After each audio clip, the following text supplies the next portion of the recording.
नमस्कार मित्रों, मैं किशनलाल राठौड़ संस्कृत ज्ञान स्टोर चैनल में आप सभी का हार्दिक स्वागत और अभिनंदन करता हूं। व्याकरण की इस कड़ी के अंदर हम संधि प्रकरण पढ़ रहे हैं और संधि के अंदर हम विसर्ग संधि पढ़ रहे हैं। विसर्ग संधि के अंदर देखिए, आज हम अध्ययन करेंगे ऋतु विसर्ग संधि। कौन सी संधि है? ऋतु विसर्ग संधि है। इसके अंदर हम इस नाम से ही समझ सकते हैं कि जहां पर विसर्ग के स्थान पे र होता है वहां पर कौन सी संधि हो जाएगी? ऋतु विसर्ग संधि होती है। कौन सी संधि होती है? ऋतु विसर्ग संधि हो जाएगी। यानी र से कौन सी संधि है? ऋतु विसर्ग संधि। ऐसे आप नाम याद रख सकते हैं। ठीक है, देखिए इसका नियम 1 है और नियम 1 के अंदर सूत्र पहला है इचो असी विसर्गस्य रेफः। तो इसकी व्याख्या क्या हो जाएगी? विसर्ग से पहले अ और आ को क्या करना है? छोड़ना है। क्या करना है? छोड़ना है। इसके अलावा कोई भी स्वर आता है और अर्थात इच प्रत्याहार हो। इच प्रत्याहार का मतलब अ और आ स्वर को आपको छोड़ना है। इसके अलावा कोई भी स्वर हो सकता है। ठीक है, तथा विसर्ग के बाद अस प्रत्याहार हो। अस प्रत्याहार का मतलब वहां पर अच प्लस हस है। अच के अंदर सारे स्वर, कोई भी स्वर आ सकता है। या हस प्रत्याहार का आपको पता है, व्यंजन संधि में हमने पढ़ा था। हस प्रत्याहार में कौन कौन से वर्ण आते हैं? वहां पर तीसरा, चौथा, पांचवा। तीसरा, चौथा, पांचवा वर्ण या फिर ह, य, व, र, ल, इनमें से कोई भी वर्ण आता है तो विसर्ग के स्थान पर क्या हो जाएगा? र हो जाता है। या रकार, रकार का मतलब होता है र होता है। क्या होता है? र होता है। इसकी शॉर्ट ट्रिक भी देख लेते हैं। इच प्रत्याहार है ना, प्लस से पहले क्या होना चाहिए? इच प्रत्याहार का कोई भी वर्ण होना चाहिए और प्लस के बाद में क्या होना चाहिए? अस प्रत्याहार का कोई भी वर्ण आ सकता है। अस के अंदर अच प्लस हस, ये आपको ध्यान रखना है। तो विसर्ग के स्थान पर क्या हो जाएगा? र हो जाएगा। ये इसकी शॉर्ट ट्रिक है। हम प्रत्येक संधि के अंदर देखिए शॉर्ट ट्रिक के माध्यम से पढ़ रहे हैं, जिससे कि और भी इंटरेस्टिंग तरीके से हम जो है संधि के बारे में पढ़ सके और आपको जल्दी से जल्दी ये संधि याद हो सके। इसके अंदर उदाहरण देखिए, पहला है मुनि ही प्लस इति। देखिए यहाँ पर मुनि, ठीक है ना, मुनि यहाँ विसर्ग है। विसर्ग से पहले क्या है? अ और आ को छोड़ दिया। अ आ का कोई भी वर्ण यहाँ पर या स्वर नहीं आना चाहिए। ठीक है, विसर्ग से पहले क्या नहीं आने चाहिए? अ और आ नहीं आने चाहिए। ई से लगाकर कोई भी स्वर आ सकता है। ठीक है ना, तो ये स्टेप बना। और इसके बाद में कोई भी स्वर आ सकता है, ई स्वर आ गया। ठीक है ना, इसका एक पैटर्न बन गया इसके नियम के अकॉर्डिंग। तो यहाँ पर देखिए मुनि ही प्लस इति से क्या हो जाएगा? मुनि रीति हो जाएगा। अब देखिए यहाँ पर जो विसर्ग है ना, इस विसर्ग के स्थान पर क्या किया हमने? र हो गया। विसर्ग के स्थान पर क्या हुआ? र हुआ। ठीक है ना, अब आगे देखिए र के आगे क्या है? विसर्ग के स्थान पर र बना। विसर्ग के स्थान पे क्या बना? र बना है। तो इस र में ई मिल जाएगा। क्या बन जाएगा? मिल जाएगा, ई मिल जाएगा।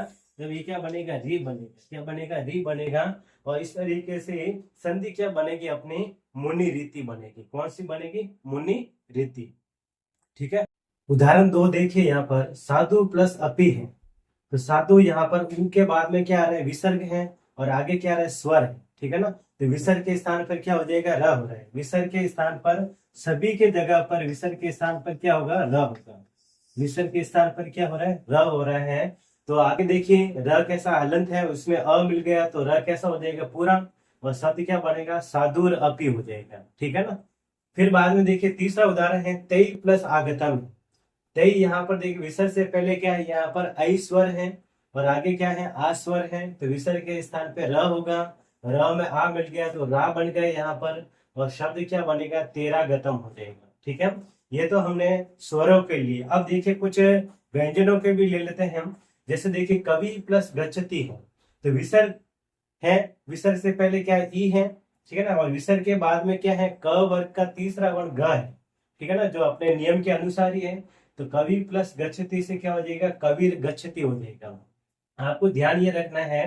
देखो आपको व्यंजन संधि में भी बताया था तराजू वाला नियम। ठीक है ना, तराजू का नियम क्या होता है कि जो पलड़ा, तराजू का नियम होता है कि जो पलड़ा भारी होता है वो नीचे रहेगा और जो हल्का होता है वो कहाँ रहेगा? ऊपर रहेगा। ठीक है ना, तो आपको ध्यान ये रखना है कि जो पूर्ण वर्ण है, पूर्ण वर्ण है वो कहाँ जाएगा? नीचे जाएगा। ये पूर्ण हो, पूर्ण है तो ये नीचे रहेगा। ठीक है ना, तो यदि र पूरा आता है तो ये नीचे रह लग जाता है।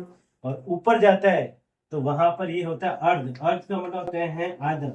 या हलंत वर्ण होता है, ये जो इस प्रकार का हलंत का चिन्ह होता है, यदि कोई वर्ण हलंत है तो वो आगे वाले वर्ण के ऊपर चला जाता है। तो यहाँ पर क्या होगा, विसर्ग के स्थान पे क्या बन रहा है, र बन रहा है। चूंकि यहाँ पर देखिए र कैसा है, हलंत है, तो ये आगे वाला वर्ण कौन सा, ग है, इसके ऊपर चला जाएगा। ग के ऊपर जाएगा तो ये क्या बन जाएगा, यहाँ पर कबीर गच्छति हो जाएगा। इसकी ध्वनि तो र ही बतानी है आपको, र कैसी हो जाएगी, हलंत वाली, ठीक है ना, कबीर गच्छति बनेगा। फिर बाद में देखो ज्योति प्लस गम्य है, तो विसर्ग के स्थान पर क्या हो गया, र, और र कहाँ चला जाएगा, आगे वाले वर्ण के ऊपर, तो ये क्या बन जाएगा, ज्योतिर्गम्य हो जाएगा।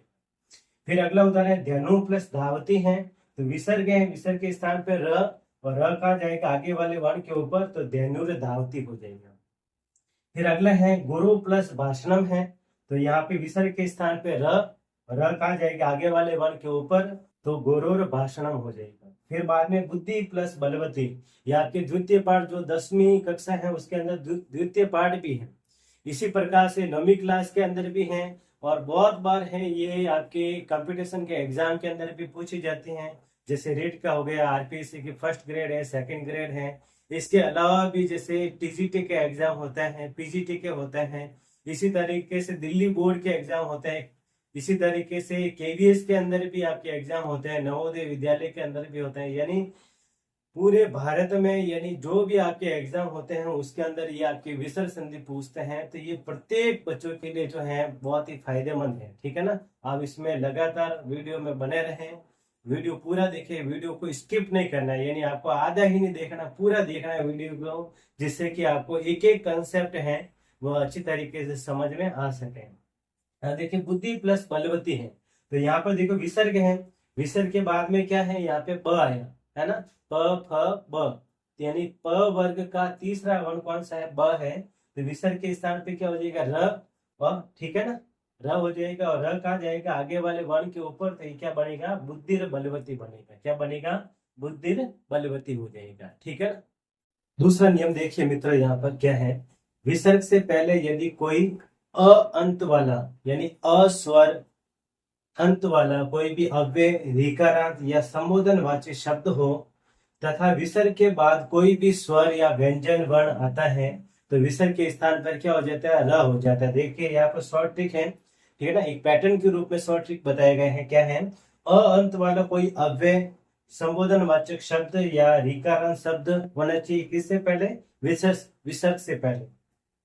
और विसर्ग के बाद में क्या है, कोई भी स्वर या व्यंजन आता है, तो विसर्ग के स्थान पर क्या हो जाता है, र हो जाता है। क्या हो जाता है, र हो जाता है। तो इसके अंदर देखिए कुछ उदाहरण हैं, जैसे पुनः प्लस अत्र है, तो पुनः यहाँ पर क्या एक अव्यय है, और प्रातः भी क्या एक अव्यय है, ये दोनों ही क्या है, अव्यय है, ठीक है ना। पुनः का अर्थ होता है फिर से, और प्रातः का अर्थ है सुबह होता है।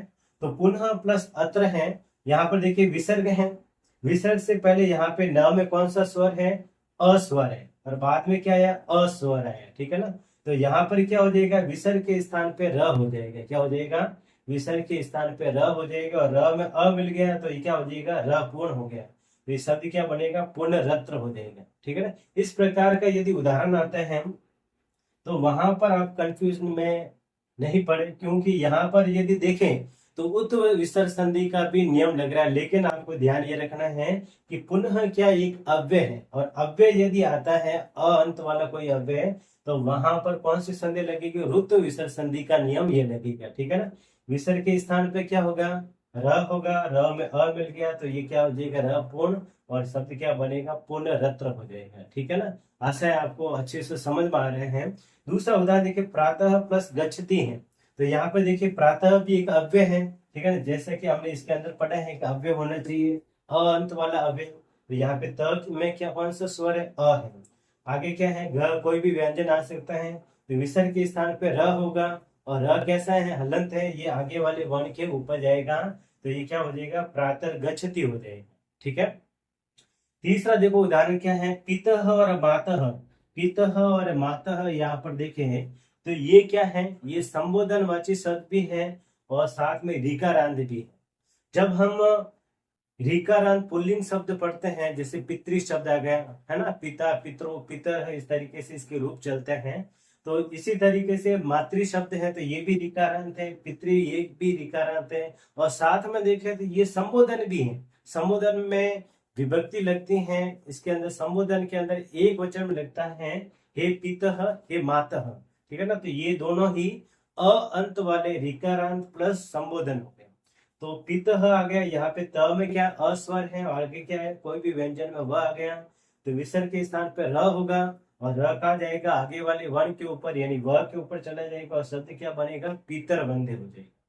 फिर अगला देखो मातः प्लस वंदे है, इसके जैसा ही है यहाँ पे, ठीक है ना। तो ये विसर्ग के स्थान पे र होगा, र कहा जाएगा व के ऊपर और क्या बन जाएगा मातर वंदे हो जाएगा। क्या हो जाएगा मातर वंदे।